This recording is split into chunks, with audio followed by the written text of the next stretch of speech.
Okay, what if I told you a team fired their general manager after winning 43 games in 4 years? Right. A winning record. And then, what if another team lost a top executive but got zero compensation because of? Well, because of Matt Ryan. It sounds made up, but this is the brutal business side of the NFL. I mean, this deep dive really uncovers something that I think will change how you look at front office titles forever.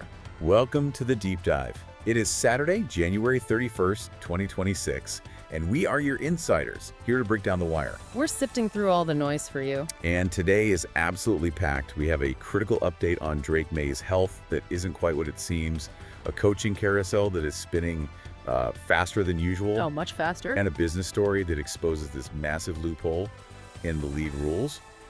But before we get into it, we need you on the team. Definitely. If you want to stay ahead of the news cycle, make sure you smash that like button, leave a comment with your take, especially on the Vikings move, and of course, subscribe. Our mission today is simple: precision. There are agents leaking rumors, teams hiding injuries.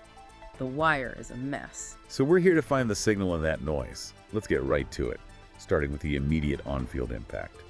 The New England Patriots. And the headline that probably gave everyone in New England a heart attack this morning. Drake Maye. The official report from Friday says did not practice. And that's a terrifying 3 words for a fan to read, but you have to parse the language here very, very carefully. The designation, right? It's listed as illness right shoulder. Exactly, a dual designation. And when you see that, you have to ask, what's the real reason he's out? Because if it was just the shoulder on a Friday before a huge game, that's a catastrophe. It's a disaster. But head coach Mike Vrabel, he's a master at the podium game. He framed this in a very specific way. He did. He said, and I'm quoting here, Maye would have practiced if not for the illness. And that right there is the entire story. That one sentence tells you everything you need to know. So, from a structural standpoint, the shoulder that he hurt in the AFC title game, it's okay. It's functional. It's what I call a good news disguised as bad news situation. Vrabel even said the shoulder responded favorably to limited work on Thursday. Which means he could throw. He can throw. The inflammation is manageable. The joint is stable. The illness is just, an unfortunate bug. It's temporary. Right. A damaged rotator cuff, that would be the season ender. This is not that. Okay, so the quarterback news is secretly good, but the defensive side of the ball for New England looks genuinely concerning. The linebacker report was not great. No, this is where the real concern should be. Harold Landry with a knee, Robert Spillane with that ankle from the championship game. And neither of them practiced on Friday. This isn't just about losing 2 athletic guys, you're losing the brains of the defense. Spillane is the green dot guy, isn't he? He calls the plays. He's the communication hub, he's the quarterback of that unit. In a Vrabel defense, which is all about disguise and gap integrity, if you lose that guy, you're in trouble. You're losing the person who gets everyone else lined up. And Landry is your main disruptor off the edge. If you're weak up the middle and you can't set the edge against a playoff offense, you're just going to get gashed. That is a huge tactical problem on short notice. Massive. And just quickly, before we move on from injuries, Seattle? Yeah. Sam Darnold was limited on Friday? Oblique. Yeah, and the oblique is what I call the silent killer for quarterbacks. It's not the arm, so people kind of dismiss it. But it's where all the power comes from. All the torque. That rotation through your core is everything for driving the ball downfield. Limited is better than not practicing, for sure, but you have to watch his velocity. If he can't twist, the whole field just shrinks for him. Right. He becomes a check down guy by default. Exactly. Okay, let's shift gears. The silly season. The coaching carousel. While a few teams are focused on the trophy, everyone else is frantically trying to build their staff for next year. And the AFC, wow, some big dominoes fell. It feels more frantic than usual, I think, because the pool of, highly experienced coordinators is a little shallow this year. Let's start in Baltimore. The Ravens hired Declan Doyle as their new offensive coordinator, coming over from Chicago. But the bigger rumor is on the defensive side. They're interviewing Jim Leonhard. Jim Leonhard is the name you need to circle in red ink. He's been the pass game coordinator in Denver, but his reputation goes way back. He's considered a defensive savant. We hear that word savant thrown around a lot. What makes him different? With Leonhard, it all comes down to simulated pressures. He is just incredible at showing a quarterback one look, say a blitz, forcing them to change the play, and then dropping everyone into coverage while bringing pressure from a completely different spot. The Ravens' defensive DNA is all about that kind of complex aggression. If they land him, that defense becomes an absolute nightmare to prepare for. The pre-snap picture is a lie. Always. That would be a huge get. Meanwhile, their rivals in Pittsburgh, they didn't wait around. They got their guy. Patrick Graham is the new DC for the Steelers. This is such a classic Mike Tomlin hire. Patrick Graham is a grinder.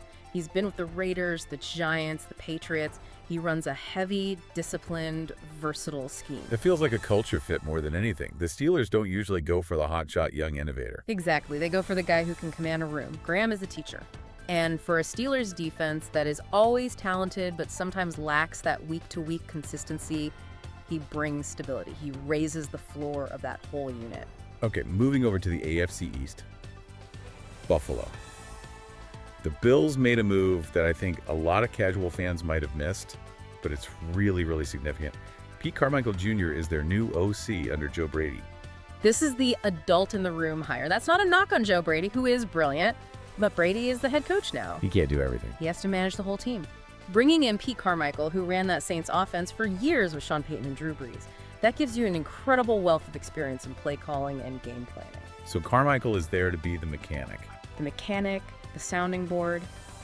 He knows how to build the week's game plan, which frees up Brady to be the CEO of the team. It's a fantastic infrastructure move to support both Josh Allen and Joe Brady. But also looking at Connor Senegar for the QB coach spot. Singer's the hot name right now. He's a pass game specialist from Arizona. When you have these young, innovative guys who really get modern spacing concepts, everybody wants them. It's a copycat league. Always. Okay, before we get to the really heavy business news, trust me, you are going to want to hear this Matt Ryan story. We have to take a quick detour. The Pro Bowl. Yes. Usually we kind of gloss over it, but I was looking at the roster updates, and one name just made me stop and smile. I think I know who you're talking about. Joe Flacco for the Cincinnati Bengals, named a Pro Bowl alternate. It's a great little footnote to the season. But it's more than that. Think about this. Joe Flacco's been in the NFL for 18 seasons. 18. He has a Super Bowl ring, a Super Bowl MVP, one of the greatest playoff runs in history.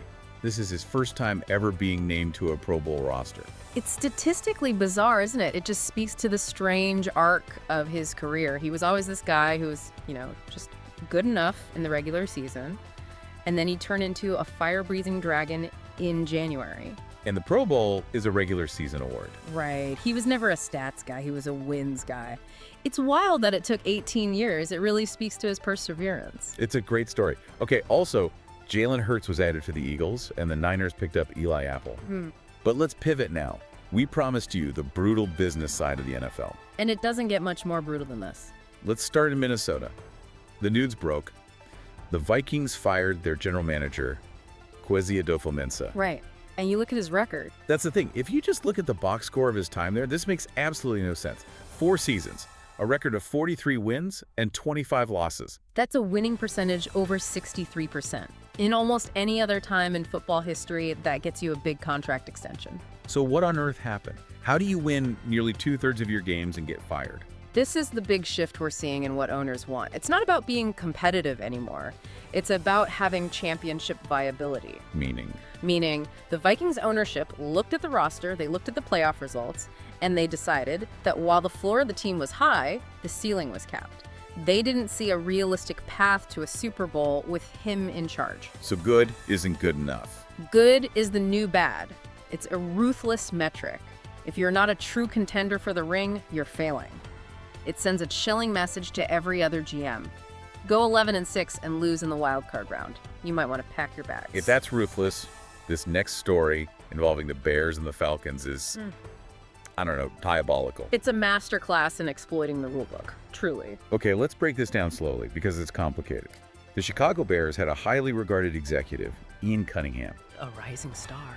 The Atlanta Falcons hired him this week. Now, there's a league rule, Resolution JC2A, that's meant to encourage teams to develop minority executives. Right. The rule says if you lose a minority executive to a GM job somewhere else, you get draft pick compensation. Specifically, 2 third-round picks, which are incredibly valuable assets. Gold. Top 100 picks. Teams build their entire draft strategy around getting those picks. So Cunningham goes to Atlanta, the Bears are waiting for their picks, and the league office comes back and says, no, nothing. Zero compensation. And the reason is Matt Ryan. This is where my head starts to spin. Explain this. Okay, so the fine print says that to get the picks, the executive has to be hired for a job with final say over football matters. They have to be the top dog. But Cunningham is the GM. He's the GM in title, yes. But the Atlanta Falcons have designated former quarterback Matt Ryan as their primary football executive. Wait, Matt Ryan? Yeah. The guy who was playing quarterback like 2 years ago? That's the one. And because Matt Ryan officially holds that title, he sits above Cunningham on the org chart. So technically, Ian Cunningham doesn't have final say. Even if he's the one running the draft and signing the players. Even then, because Matt Ryan theoretically has veto power, the league says the condition isn't met. No picks for Chicago. That is just unbelievable. So the Falcons created a job title for Matt Ryan, put him above the GM, and they get to poach a top executive for free. That's the bottom line. It's a loophole the size of a stadium. We don't know if they did it specifically to block the compensation or if they genuinely want Matt Ryan making the final call, but the result is the same. The Bears front office has to be absolutely livid. Livid doesn't even begin to cover it. They invested years in developing Cunningham, a premier front office talent, and they lost him for nothing because of a title on an org chart. It completely guts the spirit of that diversity initiative. It does. It shows that any team can just create a president of football operations role, stick someone in it, and then never have to pay out compensation picks again. Fascinating. And cruel. It all comes back to what you said at the top. The game on the field is about inches. And the game in the front office is about language. The Falcons won the language game this week. So let's zoom out. We have Drake Maye, who's probably going to play. We've got the Ravens and Steelers getting tougher on defense. And we have this business landscape where winning doesn't guarantee your job and draft picks can vanish into thin air. The big theme here is optimization at all costs. The Vikings fired a winner to chase a champion. The Falcons exploded a rule to avoid paying a tax. It's an era of extreme cutthroat aggression. Patience is dead. And that leads to the provocative thought we want to leave you with today. We talked about that Super Bowl or bust mentality in Minnesota. Yeah, and I really want people to think about this. If a 43-25 record gets you fired, are we actually damaging the sport itself? How so? Well, if stability is punished, are general managers going to stop building for the long term? Are they just going to mortgage the future every single year, trading away draft picks for quick fixes just to save their own jobs? You're incentivizing desperation over sound, long-term franchise health. We absolutely are. And when everyone is desperate, that's when bad contracts get signed and bad trades get made. The overall quality of the league might actually go down because no one is allowed to build something that takes more than a year. That is a heavy thought to chew on. We want to hear from you in the comments. Did the Bears get robbed by this Matt Ryan loophole, fair play, or a dirty trick? And does firing a 43-win GM make any sense to you? Let us know. And keep an eye on that practice report. Monday is going to tell us the real story with Drake Maye's health. And we will be right here to break it all down for you. Thanks for diving deep with us. We'll see you on the next Deep Dive.